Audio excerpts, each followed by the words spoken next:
Hello and welcome to part 6 of History Boffin South Africa playlist. In this video we will look at the South African War of 1899 to 1902, which saw British pitted against Boer in a conflict for control of the Transvaal and Orange Free State, and then consider the post-war peace that led to the Union of South Africa in 1910. As our earlier videos have explained, throughout the 19th century, the Boers and British had gradually spread throughout southern Africa, and by 1899 all of the region was controlled by whites. Cape Colony dominated the landscape in terms of size, but the growing wealth generated by the gold of the South African Republic was a threat to British hegemony. In recapping the causes of the war, we start with a long-term tension that began with the British conquest of Cape Colony in 1795.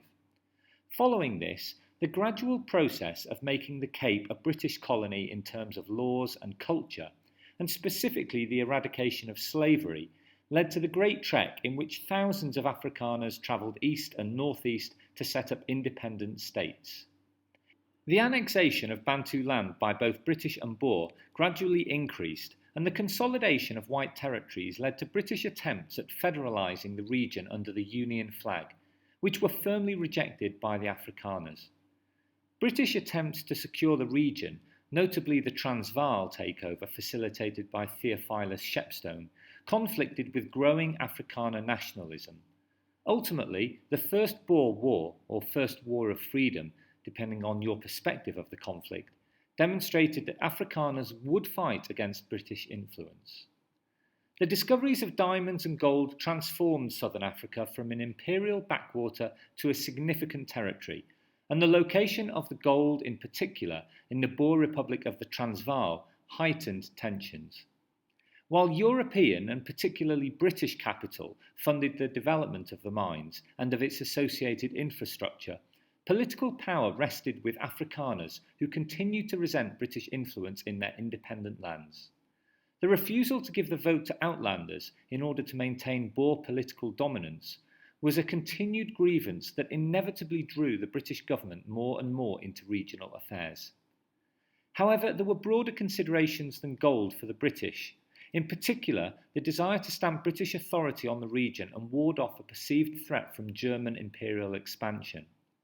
As one eminent British colonial administrator was to record, the British had to secure the weakest link in the imperial chain. As we discussed last lesson, we can consider the orthodox thesis about what caused the war, with a revisionist view, and we can reach a synthesis.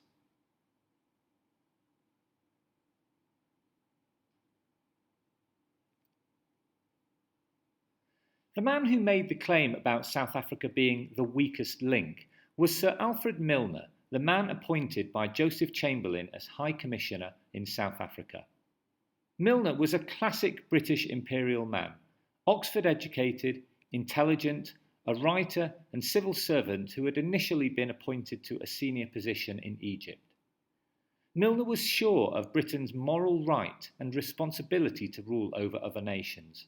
But by the 1890s, he was also concerned about British imperial dominance ending and about the global importance of the gold in South Africa.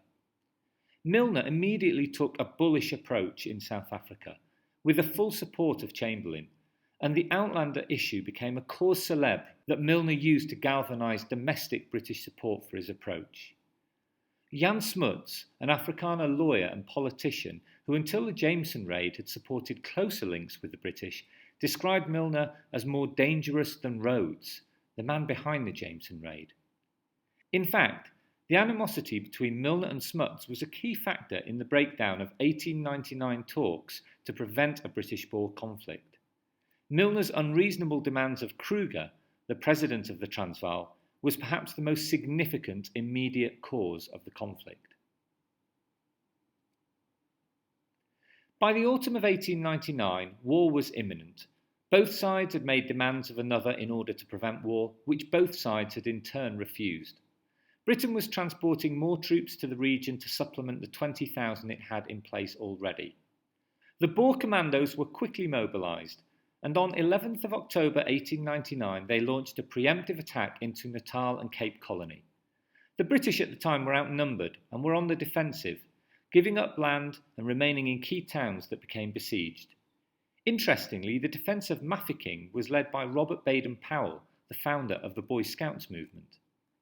However, within a few months substantial British forces had arrived, and after relieving the besieged towns, they marched into Boer territory and captured all key towns and cities, declaring the annexation of both the South African Republic and the Orange Free State in September 1900. By this time, the Boer forces had dwindled, with many leaving after the British announced an amnesty for all Boers who laid down their arms and went home. These became known as the Hands-Uppers, in contrast to the Bitter Enders who fought until 1902 in the third longest and most notorious phase of the war. The Boers, expert horsemen and marksmen, waged an effective guerrilla war campaign which the British struggled to cope with. In response, the British commander, Lord Kitchener, adopted a scorched earth policy, destroying crops, livestock and buildings in order to prevent the enemy from living off the land. The non-combatants, most of them elderly, women and children, were placed in concentration camps where they slowly suffered and starved. It is estimated that over 27,000 women and children died in these camps. The work of Emily Hobhouse, who visited the concentration camps and did much to alert the British public and government to the plight of their inmates, is well worth reading into. By 1902, the combined effects of the scorched earth policy, concentration camps and dwindling numbers of combatants and supplies led the Boers to discuss peace with Kitchener and Milner. While the eventual peace treaty took the name of the place where Boer representatives met to discuss and agree the treaty, Vereeniging, the main discussions and signing took place in Melrose House, Pretoria, pictured here. Milner was determined to set terms that would establish British supremacy, and he planned to swamp the Boer republics with British immigrants in order to ensure favourable results when self-government was given back to the territories. However, he gravely mistook the situation. Firstly, Milner failed to encourage mass British immigration, meaning the Afrikaners represented over 50% of the white population of South Africa, with even greater majorities in the Boer republics. Furthermore, Afrikaner nationalism was heightened by the Jameson Raid, the war, and the tactics employed by the British. Powerful Afrikaner political organisations such as Het Volk and Oranje Unie sprang up, and their pressure ensured that when the British Liberal Party came to power in 1906, self-government for the former Boer republics was granted on terms that were favourable to Afrikaners. Crucially, this meant that voting rights in the Transvaal and Orange River Colony, as they were now known, were only granted to whites. In fact, the period between the end of the South African War and the founding of the Union of South Africa can very much be viewed as a victory for Afrikaners. They became more politically united and organised, resulting in major concessions being granted to the Union in 1909 by the British government. The reasons for their growing unity were not just linked to the war.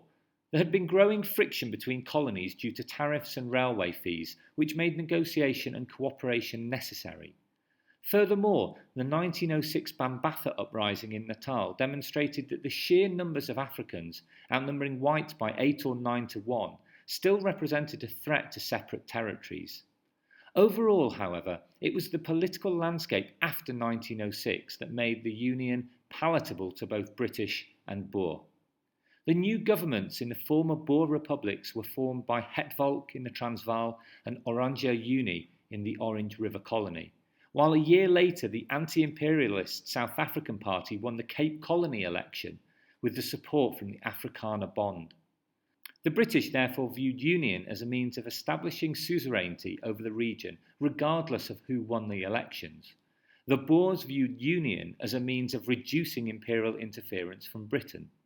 Thus, in 1908, a national convention was formed, which discussed a potential constitution for a union of South Africa. Jan Smuts brought a well-planned and well-received outline of a constitution that formed the basis for an agreement that, the following year, gained British parliamentary approval through the South Africa Act. On May 31st, 1910, the Union of South Africa came into being, with the former leader of the Boer forces during the war, Louis Botha, becoming its Prime Minister. The constitution of the Union of South Africa was such that there were significant and long-lasting consequences for the country and its inhabitants. The political system followed British parliamentary principles, and thus the national government had immense power. Crucially, the system ensured that the judiciary could not decide on the legality of acts passed by Parliament, thus allowing the ruling party to easily set laws of its choosing. This was to result in important segregation laws being enacted within the first few years, notably the Natives Land Act of 1913, which granted over 90% of the land in South Africa to the whites.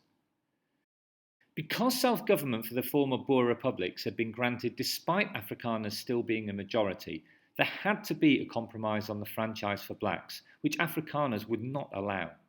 It was agreed that each of the 4 territories could choose their own electoral rules, which led to few blacks having the vote, none in the Transvaal or Orange River colony, and over time more and more blacks lost this right. Black and Indian deputations were sent to Britain in 1909 to plea for universal suffrage and other rights, but they were ignored, and thus in 1912 the African National Congress, or ANC, was formed to push for minority, political, economic and social rights. Furthermore, the system allowed electoral divisions of differing populations to account for the low population densities in rural areas. This was to lead to rural Boer areas having greater political power than urban, often British ones. In 1948, this had major repercussions. Finally, and in line with Boer wishes, British interference was lessened. South Africa was now a dominion governed by whites and accorded the privilege of far greater autonomy. Thus, if we consider a past IB diploma programme question from paper 3, the Boers did indeed win the peace. Milner's plans for a pro-British Union failed, crucial concessions to the Boers were made, and the foundations of a racially stratified society, which saw its origins in the 17th century Cape Colony, were laid. As ever, thanks for watching, and please subscribe by pressing the red subscribe button below. These videos not only help anyone studying South African history, but are designed to provide a straightforward overview of a fascinating topic to anyone who is interested.